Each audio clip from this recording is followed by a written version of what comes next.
Rule number 12, pet a cat when you encounter one on the street.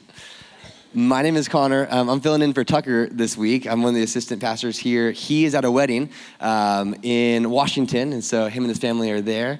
And today, we are going to be opening up the Gospel of Luke. The rule that I just quoted to you is from Jordan Peterson's 2018 book here on the screen. It's called 12 Rules. It's the 12th rule, the final rule for life, an antidote to chaos. Now, you might be familiar with this book.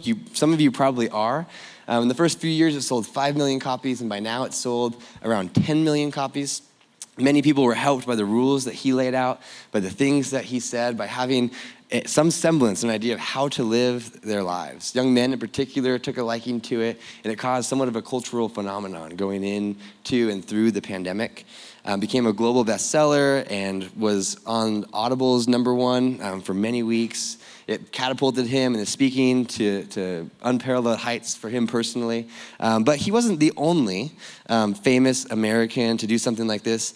In fact, Americans have been doing this since the time America became America. Thomas Jefferson famously had his 10 rules for practical life. And if you read them, a lot of them are very helpful and good, and he followed some of them. One of them I find funny.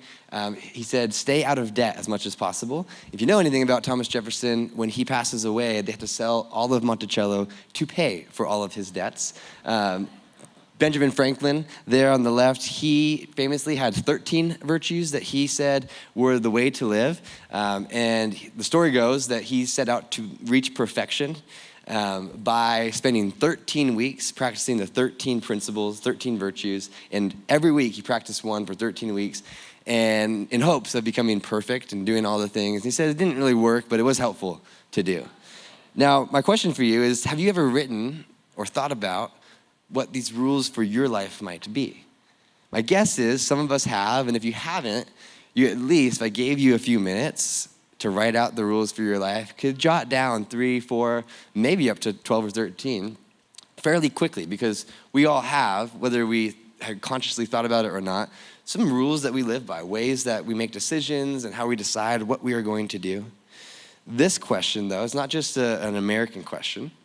It's actually a biblical question. When you read the Old Testament, and some of us probably have, and if you have, you know it's hard to read. And one of the reasons it's very difficult to read is because there are, in the Old Testament, not 12, not 13, but 613 rules for living. Now, you can imagine, as Israelites trying to follow this, they tried to think of some ways to simplify it. How can we simplify all 613 of the laws and commandments given to us by God through Moses so that it's easier to follow in our day-to-day lives? How can we simplify it? And so people in Jesus' day are having this conversation, and we know this because there's this collections of writings from around that time called the Babylonian Talmud, and in there is this quote from Rabbi Simlai. He was a teacher in Israel just before the time of Jesus, the generation previous, and he says this. He says, Micah, the prophet, came and he reduced the law to 3. So 613 down to 3, that's more manageable. Seek justice, love mercy, walk humbly with God. That's in Micah chapter 3. Isaiah, in Isaiah chapter 56, reduces it down to 2. Keep justice and do righteousness, even more doable and rememberable. Amos reduces it then down to 1, he says. In Amos chapter 5, Amos says that God says, seek me and you shall live. Seek me. Habakkuk also reduces it down to 1, saying, the righteous will live by faith. In Habakkuk 2, it says that. And you might be wondering, well, I'm a Christian, I love the Bible, and so I want what the Bible says to be true for my life, and I want to live it out. And so which one is it?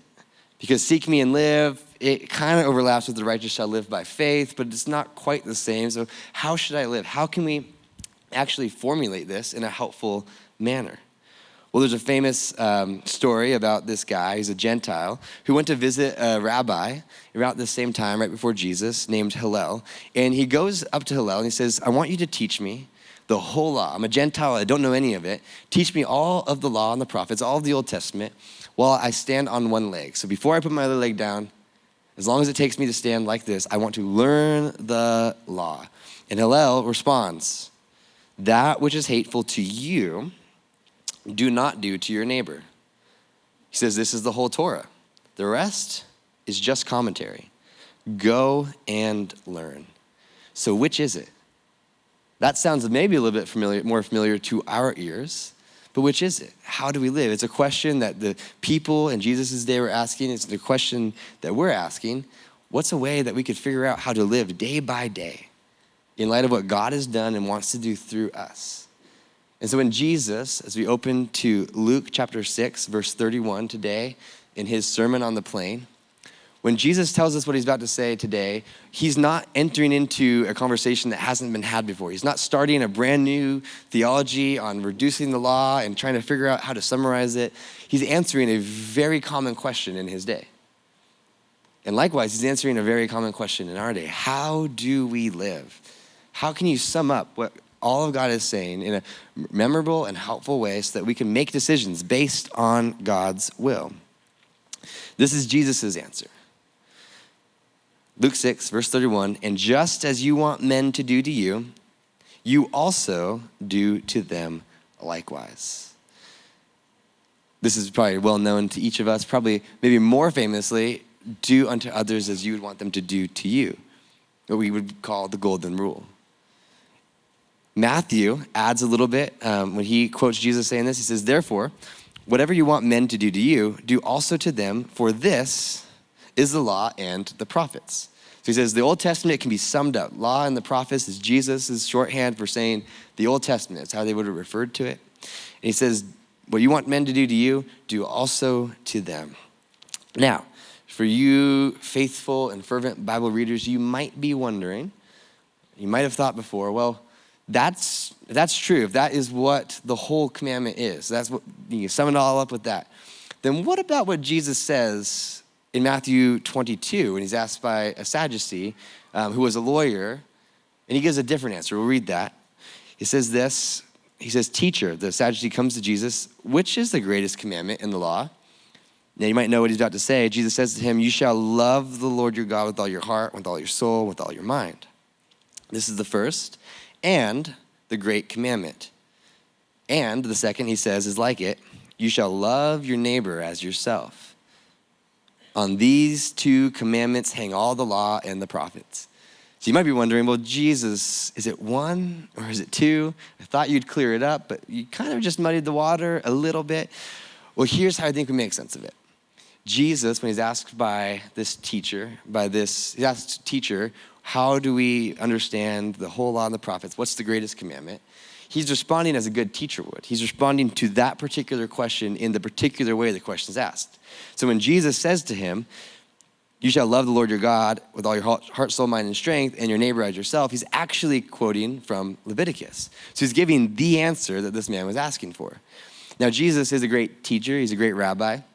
And so he answers that man in that way. But when he's preaching the Sermon on the Plain and also the Sermon on the Mount, he's preaching something that he wants people to go home and remember. He's preaching in the mountain, and then the people are going to go home to their cities and their families. And he wants to teach them in a way that sticks, that they can remember. Because they're not going to be there with tape recorders and you can get the YouTube video. They don't have any of that. They got to remember it. And so what he says to them is he sums up, you shall love the Lord your God and you shall love your neighbor as yourself, with something that is catchy and memorable and clear and helpful. He says, you shall love people, you shall love them by doing unto them as you would want done unto you. That is how you live. That is a summation of the law and the prophets. And you know that this is a good teaching of Jesus. You know that that's a helpful way to phrase it, because if you went out to the streets of Boise and you asked most people, probably 9 out of 10, if not 10 out of 10 people, what is the golden rule? They could probably tell you word for word, do unto others as you would want done to you. Most people. Certainly most people in a church congregation.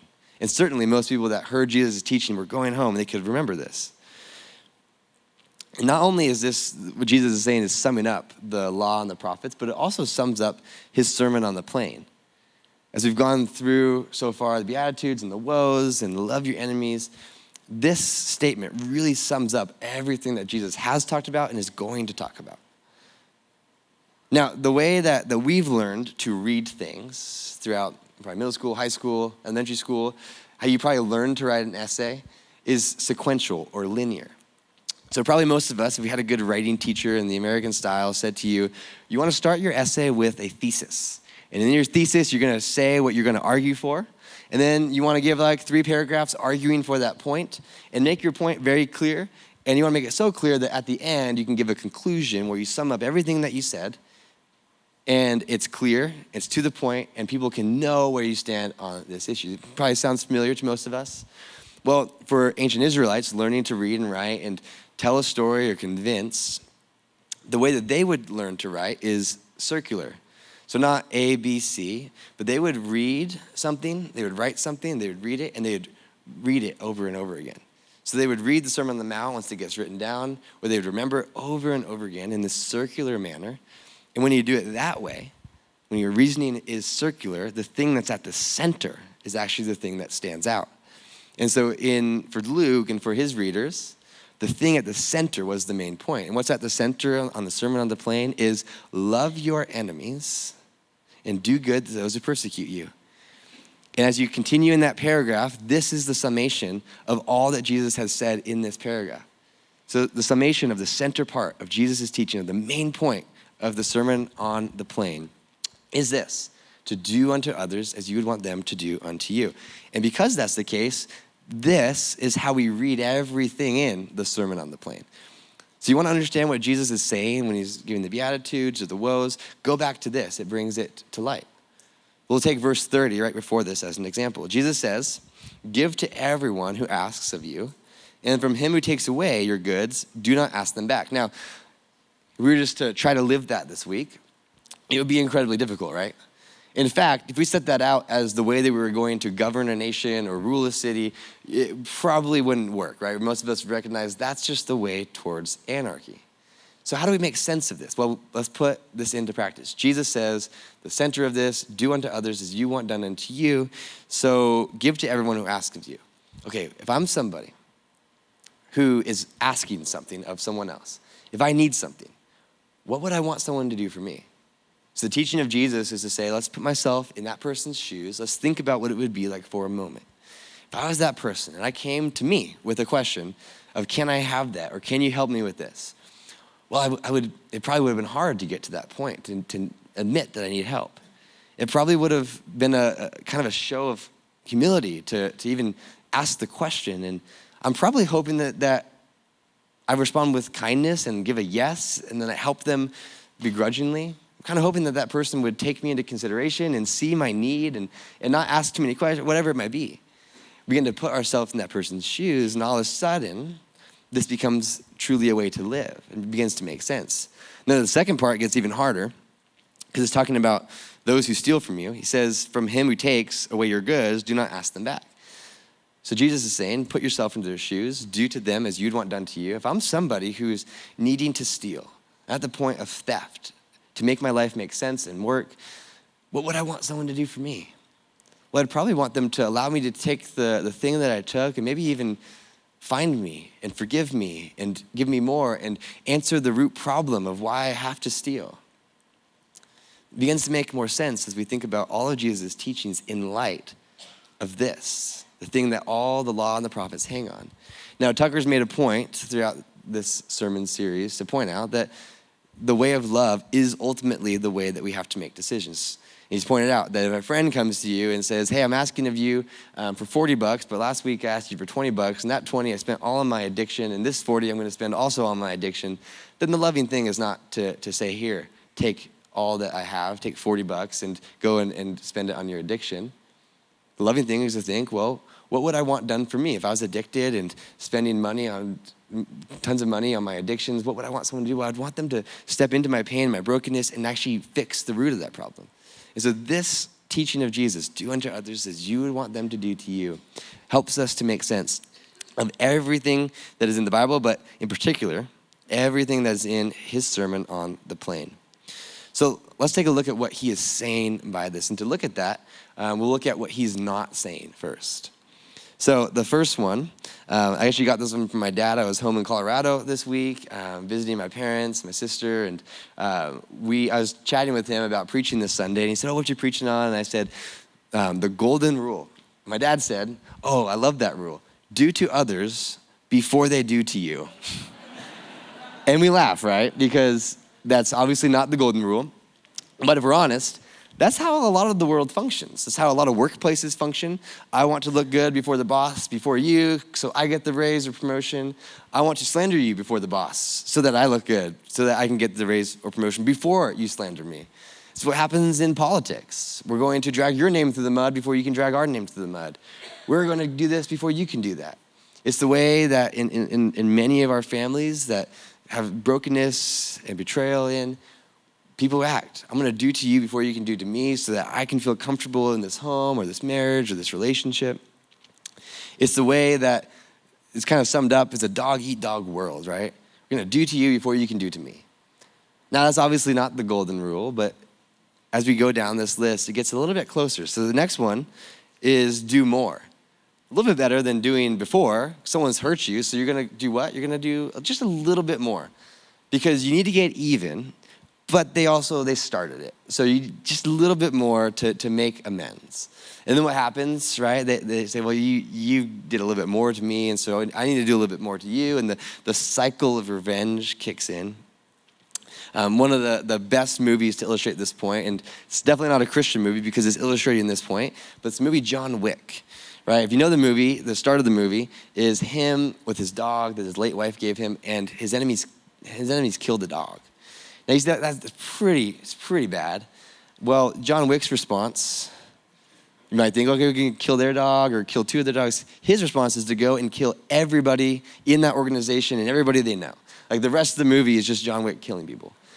And it's the law of revenge. You hurt me, so I will do more to you.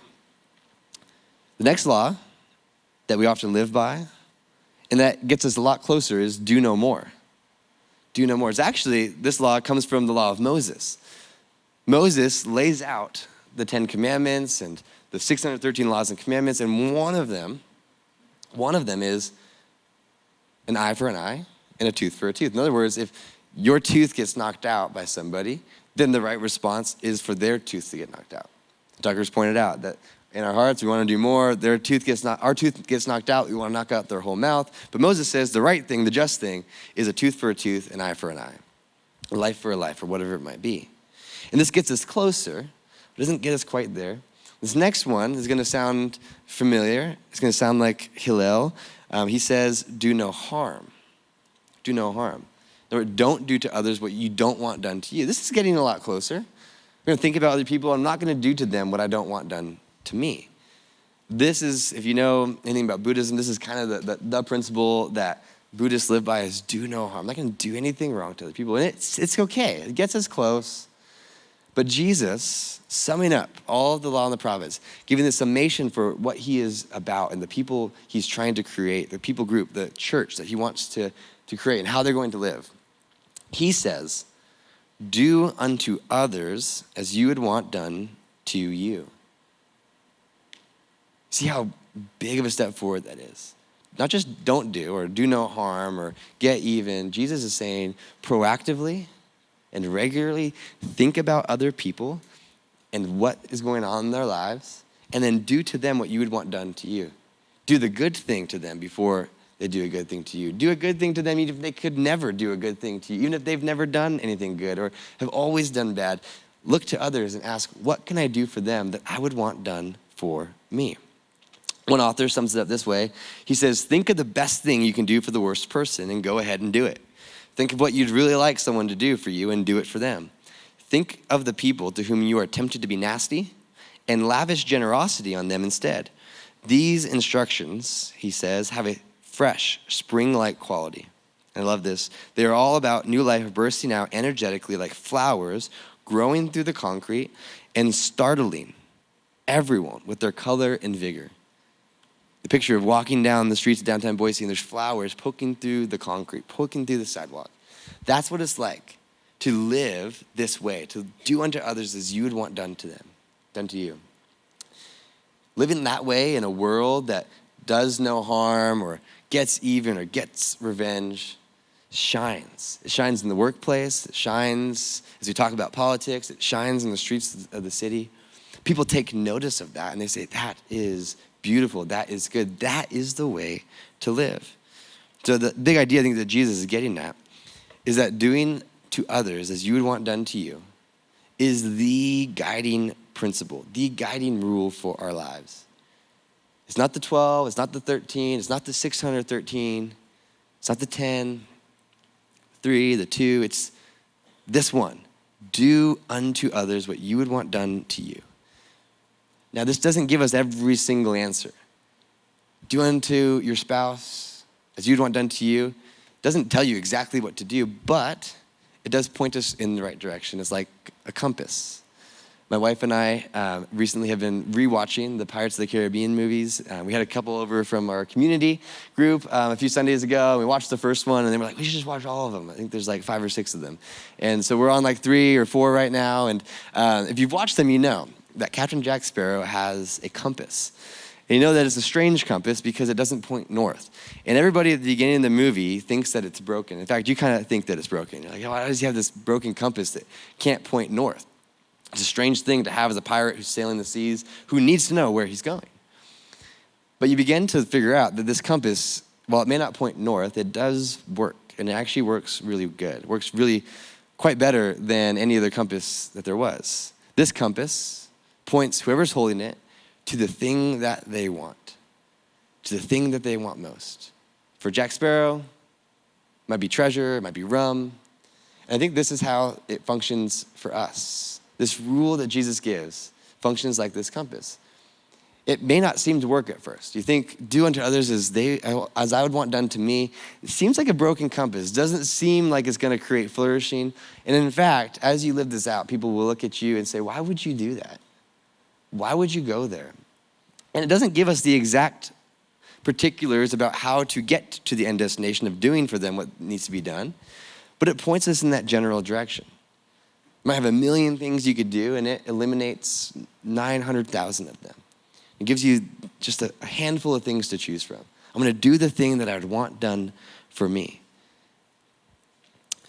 Now, odds are that your compass doesn't always work this way. I know that there are, though, in our community, in our church, there are people whose this is the guiding principle of their life, and it like never fails. And we are so thankful for you. We need you as role models and people that are doing this in our church because we are so blessed because of you. So thank you. Continue on. But if you're like me, your compass isn't there yet, and you need to work on it, and it needs to be fixed so that it can reorient itself to the ways that Jesus' compass works. So I want to give us that in 3 simple practices as we close. The first is to see. One writer famously said, the first act of love is always the giving of attention. I just love that. The first way that you love someone, the first act is to give them attention. A while back, a number of years ago, I went on a high school mission trip for the first time. And we went down to San Francisco. We went to the Tenderloin in San Francisco. And if you know anything about the Tenderloin, it's this place that it's kind of hard to believe that it exists in such a well-off city. There are people who live on the streets, addicted to all kinds of things, and they prepare you for this before you go out. We're going to work with this organization called City Impact, and they take you out to hand out some food and to invite everybody to this block party. And they said, we want to prepare you. You're going to see a lot of crazy stuff today. You're going to see people using the bathroom on the street because this is their home. They live there. You're going to see people using hard drugs on the street. And we know that you are going to be tempted to try to look past them and to think of them as something less than human. But our challenge for you is to, with each person, as you walk by them, do your best to look them in the eye and remind yourself that they, although broken, are made in the image of their Creator. And see how that might change the way that you talk with them, the way that you invite them. And it does. It did. Changes the way we relate to one another here in Boise, in community, and in church, and in our families. When we look at one another in the eyes and we see each other, truly see each other as image bearers of our King, it changes the way that we think and act towards one another. Now, that's a great first step, The second step is to begin to feel what they're feeling, to think about what would it be like to be them? What would it be like to have that, to do that, or to live here? This is often called sympathy or empathy.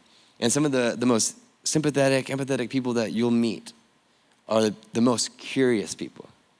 Developing a heart of curiosity about other people is one of the greatest and most helpful ways to feel what they're feeling. What would it be like to live here? What would it be like to go through that? To ask yourself those questions and allow for yourself to sit with that.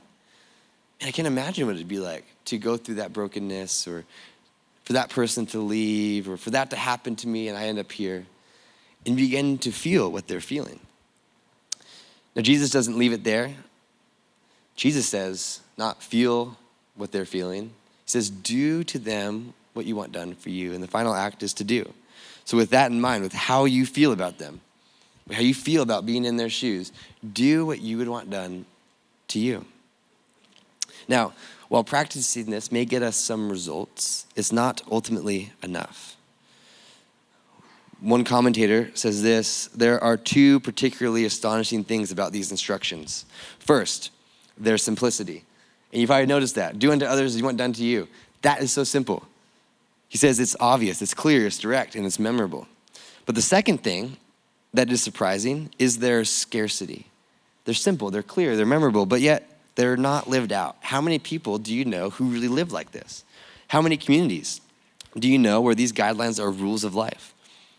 He asks, what's gone wrong? Has God changed? Has God changed since Jesus spoke these words? Has God changed since Luke recorded them? Or he says, have we forgotten who he really is? He gives the answer, only when people discover that this is the sort of God they are dealing with, will they have any chance of making this way of life their own. The first step in doing unto others as you would want done to you is to recognize that that is the God that we serve. You can imagine Jesus looking at us and seeing us and saying, what would it be like to be separated from the Father? What would it be like to live in eternal disconnection with God?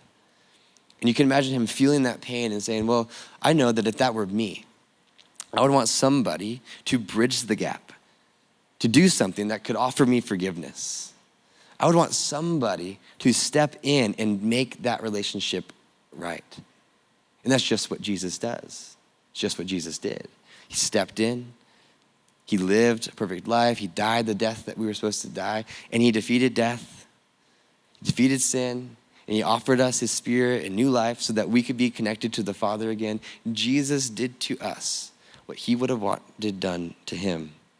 And as people who want to live in light of what Jesus has done, as a community that hopefully can embody this rule, I think one of the best places to do that is in a Calvary community. And we can do this in all of our lives, but one of the best places to just practice this, to see people, to feel their pain, and to do to them what you'd want done to you, is week by week, gathering around a table, eating a meal, discussing scripture, praying with one another, and then doing all the things that flow from that throughout the week.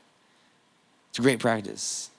As we close, I want to share a story from one of the Calvary communities. This last year, there was this guy who had gone through, he'd been a part of the group for a couple years, and they knew that he was going through this divorce. It'd been long, it'd been drawn out. He had a son, and they knew that he's going through this. And one night he shows up and he says, hey guys, thank you for praying. Continue to pray. The divorce has been finalized, and I want to be kind to my wife and generous towards her. So I've left her and my son the house and all of the furnishings. And so I'll be fine. I have work, but I'll just have to save up to get a place and to furnish it. And so he goes away, and a couple weeks later he comes back and he says, hey guys, praise report. I found a place that I can afford. I'm gonna move in, and it's gonna be a couple months though before my son can visit, because I want him to have a bed to sleep in and a table to eat at and a couch to sit on. We'll probably wanna watch some football, so maybe a TV, and his community, you might see this was going, they heard that. And they said, well, how close are you? And he said, well, I probably have about half of what I need. And there's a couple ladies in the group who said, we are incredible with Facebook Marketplace. We know how to get all the best deals, and we know all the best places to look. And so can we help you with that? And actually, we've talked to the community, and we would love to take what you've saved up, and then whatever that doesn't cover, we'll buy all of that. We'll buy all of that for you. And I saw that man a few weeks after that story got shared with me by the community leader at church, sitting in the front row with his son, who had spent the night the previous night. And this is the way, small example, right? A few $100 helping out a dad in need. Small example of doing unto others what you'd want done to you. But that small example, it shines. It's beautiful. It's the way of Jesus. And so for this week, for our lives together, how can we be people who live this out? That do to each other, that do to the people in our city, what we would want done for us. Thanks for joining us today. If you would like to watch the full service, check out the link in the description. For next steps and to learn more, visit calvaryboise.com.